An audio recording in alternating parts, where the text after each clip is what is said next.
കളിച്ച് കളിച്ചുള്ള കള്ളത്തരങ്ങൾ മുഴുവൻ കളിച്ച് അവസാനം എന്നെ തോക്കൊണ്ട് ഒടുക്കലുള്ള കഴിവേറി. അപ്പച്ചാ എന്താ ഒന്നുമില്ല. ഇനിയിപ്പൊ നിന്റെ കേസ് തരാതെ തീരുമാനമാവോ? പോലീസുകാരുടെ ഫോറസ്റ്റുകാരുടെ അവന്റെ ഒരു കൂത്തിക്കഴപ്പ്. നിന്റെ നോക്കിറങ്ങി പോയോ? അല്ല അപ്പുറം നടയിക്ക്. ആരെ കൊന്നിട്ടാണെങ്കിലും ഞാൻ ആ തോക്ക് തിരിച്ചു വാങ്ങിയിരിക്കും. ഇനി തോക്കും കൊണ്ടല്ലാതെ നീ എന്റെ കൺമുമ്പിൽ വന്നു പോകരുത്.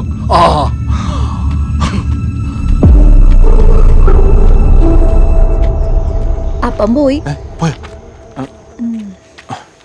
എടാ തങ്കച്ച, എന്തെങ്കിലും വഴിയുണ്ടോ? തോക്ക് എങ്ങനെയെങ്കിലും സെറ്റ് ആക്കണം. എടാ അങ്ങേർക്ക് മുഴുത്ത വട്ട ആൾക്കാർ മുമ്പ് വെച്ച് ക്രിക്കറ്റ് കുത്തും.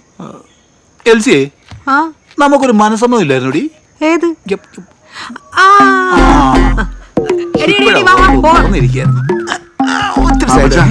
ഞാനും പോയി വല്ലതും കഴിക്കട്ടെ.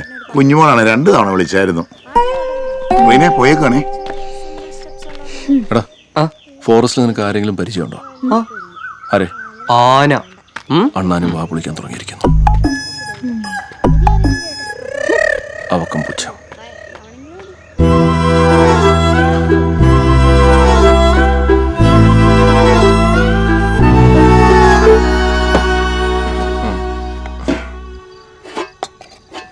തിന്നാനൊക്കെ വല്ലതും കിട്ടിയായിരുന്നോ അവിടെ? പിന്നെ അവിടെ നല്ല ഉഗ്രൻ. വേണ്ട ഇനി തള്ളണ്ട. അല്ല പോരായിരുന്നു, ജയിലല്ലേ. എന്തായാലും നാട്ടുകാർക്കൊക്കെ നല്ല മതിപ്പാ. പോത്തു പാപ്പച്ചൻ നല്ല പേരാ. എന്തായാലും പാമ്പ് പാപ്പച്ചൻ മാറി കിട്ടി. റീനെ, ആ ഫോറസ്റ്റുകാരൻ വന്നപ്പം കംപ്ലീറ്റ് സാധനം കൊണ്ടുപോയോ? ഞാൻ 1.5 കിലോ ഉണക്കാൻ വേണ്ടി വെച്ചിരുന്നു. അതും നീ എന്ത് വായി നോക്കിക്കൊണ്ടിരിക്കുവാടാ? പോയി കുളിക്കടാ, നിനക്ക് പള്ളി പോണ്ടേ? ഈ അമ്മച്ചിക്ക് എന്താ? നിന്നെയല്ലേ, അതെനിക്കുള്ളതാ. ഇതിനൊക്കെ കാരണക്കാരനോ ജെയിംസാ മാറി. ഡീ ആ സാരി ഒന്ന് അലമാരി എടുത്ത് പുറത്തു വെച്ചേ. ഏതാ അമ്മേ? പള്ളി പെരുന്നാളൊക്കെ അല്ലേ, നല്ല സാരി എടുത്ത് കൊടുത്തോ, കളറാവട്ടെ. ഓ വാങ്ങിച്ച അലമാരി നിറച്ചു വെച്ചേക്കല്ലേ മാറി മാറി കൊടുക്കാൻ. എന്താണാവോ ചാച്ചനും അമ്മച്ചിയോട് ഇത്ര സ്നേഹം? സ്നേഹം കൊണ്ടല്ല, ആ ജെയിംസ് പള്ളിമുറ്റി തന്നെ കാണും. ഇതിനെങ്ങാനും കണ്ട് ഇഷ്ടപ്പെട്ട് കൊണ്ടുപോയാല് അവന് നല്ല പണിയാവും, ചാച്ചന് നല്ല ഗുണമാവും.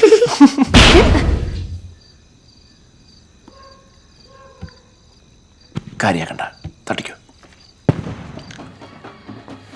മഞ്ഞക്കിളിയുടെ മൂളിപ്പാട്ടുണ്ടേ, മനസ്സിനുള്ളിൽ മാരിക്കാവടി ചിന്തും ചിന്തുണ്ടേ. പുതിയ സാരിയാണോ ഇത്? 2 വർഷം മുമ്പുള്ള പള്ളി പെരുന്നാൾ എടുത്തതോ? ഓ ചേട്ടാ, ഞാൻ ഒരു കാര്യം ചോദിച്ചു, സത്യം പറയോ? പിന്നെ ഞാൻ സത്യം മാത്രമല്ലേ പറയാറുള്ളൂ. അതാ ചോദിച്ചേ. അല്ല പറയില്ല. എന്നെ കാണാൻ ഭംഗിയില്ലെന്ന് എപ്പോഴെങ്കിലും ചേട്ടായിക്ക് തോന്നിയിട്ടുണ്ടോ? പറ. എന്താ മോളെ ഇത്? ചിലപ്പോ എന്റെ തോന്നലായിരിക്കും. ഹേയ്, തോന്നലൊന്നുമല്ല. ഈ സൈഡിൽ നിന്ന് നോക്കുമ്പോ എന്തോ ഒരു സ്പെല്ലിംഗ് മിസ്റ്റേക്ക് ഉണ്ട്. പിന്നെ ചിരിക്കുമ്പോ ഈ ഓന്ത് ഇയലിനെ പിടിക്കാൻ പോണ പോലത്തെ ആ ഒരു അയ്യോ പോ കുന്തം. എടാ പാപ്പച്ചാ, ഇങ്ങ് വന്നേ. ഒന്നിങ്ങ് ഓടി വന്നടാ. എടാ നിന്റെ കുഴിയിലെ ഒരൊറ്റ വീണിട്ടുണ്ട്. എന്ത്? എടാ പന്നി, കാട്ടുപന്നി. ഇനിയിപ്പോ എന്ത് ചെയ്യും? അതിനെങ്ങനെയും കയറ്റി വിടും. ഓ ഇതാ ഇപ്പൊ നന്നായേ. ആലും പടുത്തപ്പോ കാക്കയ്ക്ക് വായ്പണെന്ന് പറഞ്ഞ പോലെയാ. നീ ചെന്ന് വല്ല കമ്പിമാരെയോ വല്ല കോടാലിയോ വല്ല എടുത്തോണ്ട് വാ, നമുക്ക് പോയി കൈ നോക്കാം. തങ്കച്ച, ഈ മാസം ഇനി വേണോ? നമുക്ക് പള്ളി പെരുന്നാൾ കഴിഞ്ഞിട്ട് നോക്കാം. ചേടാ എന്റെ പൊന്നു പാപ്പച്ച, നീ ഒന്ന് വാടാ. ഒരു വേട്ടക്കാരൻ വന്നിരിക്കുന്നു. വാ ഇങ്ങോട്ട് നടക്ക്.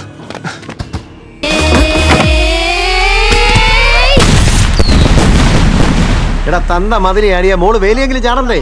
നീ പോലീസുകാരെ വിളിച്ചോണ്ടോ? ഞാൻ പറഞ്ഞത് പറഞ്ഞാൽ മതി. സാറേ, ഈ പള്ളിമിറ്റത്ത് എന്തെങ്കിലും നടന്ന ഇടവക്കാരെ ഞങ്ങൾ ഇത് അറിയണ്ടേ അല്ലേ? ആ കാര്യം പറയാൻ പോവല്ലേ? നമ്മുടെ ശിക്കാരി പാപ്പച്ചന്റെ മോള്, ആ ക്ലീനറുകാരൻ പയ്യൻ, അകത്ത് ഡിങ്കാ ഡിങ്കാ. ഞാനത് കണ്ടോട്ടെ. അച്ഛൻ വന്നല്ലോ. ഇനി അച്ഛൻ തുറക്കട്ടെ. നീ വെറുതെ നല്ലൊരു ദിവസമായിട്ട് അലങ്കോലുണ്ടാക്കല്ലേ? എന്റെ അച്ഛൻ ഞാനൊന്നും ചെയ്തില്ല. അച്ഛൻ തുറന്നു വഴക്ക് തീർക്കാനുള്ള സ്ഥലമല്ലേ ഇത്? അയ്യോ അച്ഛൻ തുറന്നു നോക്കി. കാര്യങ്ങൾ അറിയാലോ. ഞാൻ ഉണ്ടാക്കിയതാ.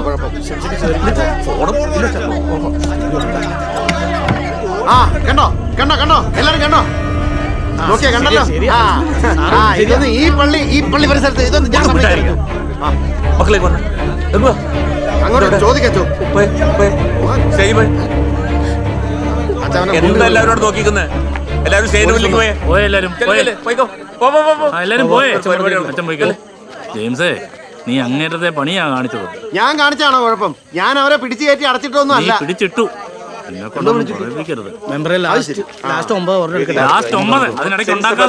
സ്പോൺസർ ചെയ്തിരിക്കുന്ന ബാൻഡ് മേളമാണ്. അതിനുവേണ്ടി ചാലക്കുടി കൈരളി ബാൻഡ് സെറ്റിനെ സ്നേഹത്തോടെ ക്ഷണിച്ചു.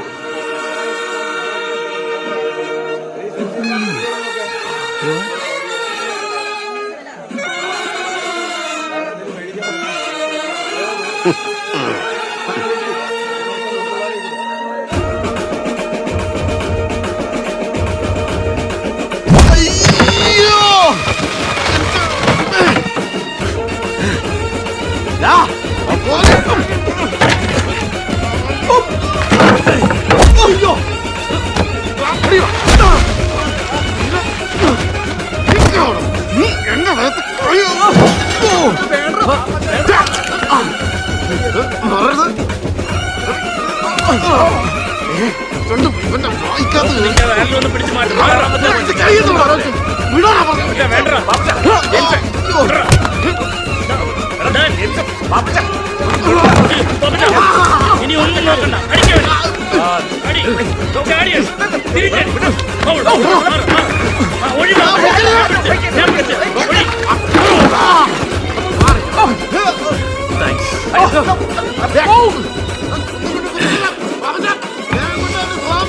കച്ചവടമൊക്കെ നന്നായിട്ട് നടക്കുന്നുണ്ടല്ലോ ചേട്ടാ. പൈസ ഞാൻ ഗൂഗിൾ ചെയ്ത് തരാം.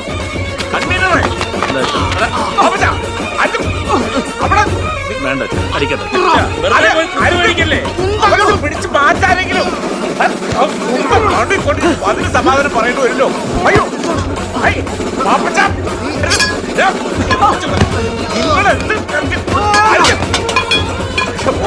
കിടന്നുരുളല്ലേ മുണ്ടഴിയും പെണ്ണുങ്ങളൊക്കെ ഉള്ളതാ.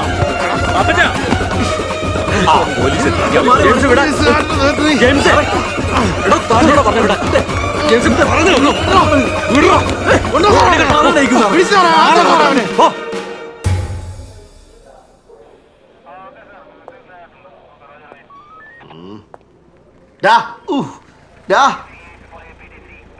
ഒരു പോലീസുകാരനെ തൊട്ടാലുള്ള വകുപ്പ് എന്താന്ന് നിനക്കറിയാവോ? ഞാൻ പഠിപ്പിച്ചു തരാം കേട്ടോ. പോടാ പോടാ ഏ പോടാന്ന് പോടാന്നോ? സാറേ ഇവന്നെ പോടാന്ന് വിളിച്ചു. ജെയിംസ് ഇങ്ങോട്ട് പറയുന്നത് ആ ചോദിക്കും സാറേ. താൻ ഇപ്പോഴും 5 മീലിൽ നിന്ന് ഉള്ളിമാന്തി കളിക്കണ പോത്തന്മാര് നാണില്ലല്ലോ. സാറേ എൻ്റെ ഒരു അഭിപ്രായത്തിലേ നമുക്കൊരു 353 ഇവന്റെ പുറത്തങ്ങ് ചാർജ് ചെയ്യാം. തന്നോട് ആരെങ്കിലും അഭിപ്രായം ചോദിച്ചാ? ഇല്ല, സാറിനെ ഒന്ന് ഹെൽപ്പ് ചെയ്യാമല്ലോ. തൽക്കാലം കേസ് കൂട്ടൊന്നും വേണ്ട. നാളെ ഡിപ്പാർട്ട്മെന്റാ. ഇറങ്ങി പോടോ. കേറാ അങ്ങോട്ട്. അങ്ങോട്ട് നടക്കണം. ഇതിപ്പോ എന്താ കേസ്? സാറേ ഇത് ഓൺലൈൻ തട്ടിയപ്പോ സാറേ ജർമ്മൻ ഷപ്പേന്റെ കുട്ടിയെന്ന് പറഞ്ഞിട്ട് കുറുക്കന്റെ കുട്ടീനെ കൊണ്ടുകൊടുത്തു. അതൊരു വെറ്റിനറി ഡോക്ടർക്ക്. അത് ഇത്തിരി വലുതായി കഴിഞ്ഞപ്പോൾ അവിടെ കിടന്ന് പോകാൻ തുടങ്ങി. ആ ഡോക്ടർ കംപ്ലൈന്റ് തന്നുകൊണ്ട് നമ്മൾ മരങ്ങ് പൊക്കി. ഇവർക്ക് ഈ കേസ് മാത്രമല്ല സാറേ, ആ പുറത്തിരിക്കുന്ന അടുത്തിടെ എരുമനെ അടിച്ചോണ്ട് പോയിട്ട് അതിനെ അവിടെ കൊണ്ടുപോയിട്ടു. ആഹാ എടുക്കാൻ വരാനല്ലോ. ഇതെന്ത് സ്റ്റേഷനാണോ? പട്ടിയും പൂച്ചയും പോത്തും മാത്രമുള്ളല്ല. ആ സാറേ എൻ്റെ ഇവിടുത്തെ സ്റ്റേ ഒന്ന് എക്സ്റ്റെൻഡ് ചെയ്യാൻ പറ്റുമോ? ഞാൻ ഇമാരോട് അഡ്ജസ്റ്റ് ചെയ്തോളാം. 2 ദിവസം കൊണ്ട് വെക്കേറ്റും ചെയ്യാം. പിന്നെ എക്സ്റ്റെൻഡ് ചെയ്ത് അഡ്ജസ്റ്റ് ചെയ്ത് ജീവിക്കാൻ ജമന്തി ലോഡ്ജാണല്ലോ. സാറേ അവന്റെ ആഗ്രഹം ഒന്ന് സഹായിച്ചു കൊടുത്തേ. ആ സൂക്കേട് ഞാനങ്ങ് തീർത്തോളാം. വേണേ അതിന്റെ റെന്റ് സാർ എന്റെ ശമ്പളത്തിൽ നിന്ന് പിടിച്ചു. Thank you James. വേണ്ട പാപ്പച്ച, ഇനി ലോകബന്ധം വേണ്ട. തനിക്ക് ജാമ്യം കിട്ടി. അടുത്തത് അതിന് ഇയാൾക്കെതിരെ കേസ് എടുത്തിട്ടില്ലല്ലോ. അയ്യോ അപ്പൊ ജാമ്യം എടുത്ത് വെറുതെ കേസ് എടുത്തിട്ടില്ലെങ്കിൽ ജാമ്യം ഡബിൾ വാലിഡാ. ഓ ഇയാളെ കൊണ്ട് തോറ്റല്ലോ. തനിക്കെതിരെ എങ്ങനെയാ മാശമ്പളം? പാപ്പച്ച ഞാൻ വാഴ കൃഷിയൊക്കെ നിർത്തി. ഇപ്പൊ എനിക്കിട്ടാണ് കൃഷി. അതല്ല, ഇപ്പൊ ഫുൾ ടൈം കോടതിയാ. തന്റെ വൈഫ് തന്നിട്ടുള്ള വക്കാലത്തുണ്ട്. ഇത് സാറേ ഒരു മിനിറ്റ്, അവന്മാരെ ഒന്ന് കട്ടോട്ടെ. നമ്മുടെ പിള്ളേരെ അടുത്ത കേസ് പോലീസ് തിരിച്ചു മറിച്ച് ചോദിക്കും, ലാത്തി വെച്ച് ഉരുട്ടും. പക്ഷേ ആ പോത്താണ് ഈ എരുമെന്നുള്ളത് ഒരു കാരണവശാലും പറയല്ലേ. എടാ എന്തെങ്കിലുമൊക്കെ പറഞ്ഞൊന്ന് ഒഴിവാക്കിത്താ. ഇനി നാണം കെടാൻ വയ്യ. ഞാൻ പറയില്ല. പിന്നെ ഇവൻ ഇതാരാ ട്രെയിനിയാ? ടെൻഷനും ഭയവും നമ്മളെ അപകടത്തിലേക്ക് നയിക്കും. അല്ല എന്നുവെച്ച് ടെൻഷൻ അടിക്കേണ്ട ആവശ്യമൊന്നുമില്ല. അപ്പം എല്ലാം പറഞ്ഞ പോലെ.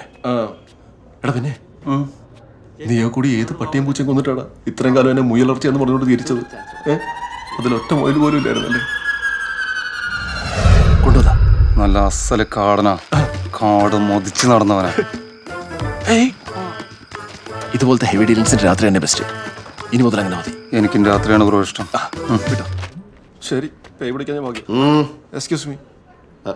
സോറി. Thank you. മാറ്. കേസ് വല്ലതും ഉണ്ടെങ്കിൽ പറയണേ. നീ എന്തിനാ വക്കലിന് ചോദിച്ചു കേട്ടോ? വരട്ടെ സിയെ. എരുമയുടെ ഓണർ. അമ്മച്ചി ശരിക്കും 4 ലിറ്റർ കറവ ഉണ്ടായിരുന്നു. നല്ല കറവുണ്ടായിരുന്നു. അതിന് 40,000 രൂപ പറഞ്ഞിട്ട് ഞാൻ കൊടുക്കാണ്ടിരുന്നതാ. നാറുകൾ അതിലും പറ്റിച്ച് 10,000. എടാ ഈ പോത്തിന്റെ ഇറച്ചിലും എരുമയുടെ ഇറച്ചിലും വല്ല വ്യത്യാസമുണ്ടോ? ഇടി കൊള്ളുമ്പോ ഒരു വ്യത്യാസം ഇല്ലല്ലേ. ഈ വക്കാലത്തിനൊട്ടൊന്ന് ഒപ്പിട്ടെന്നെ.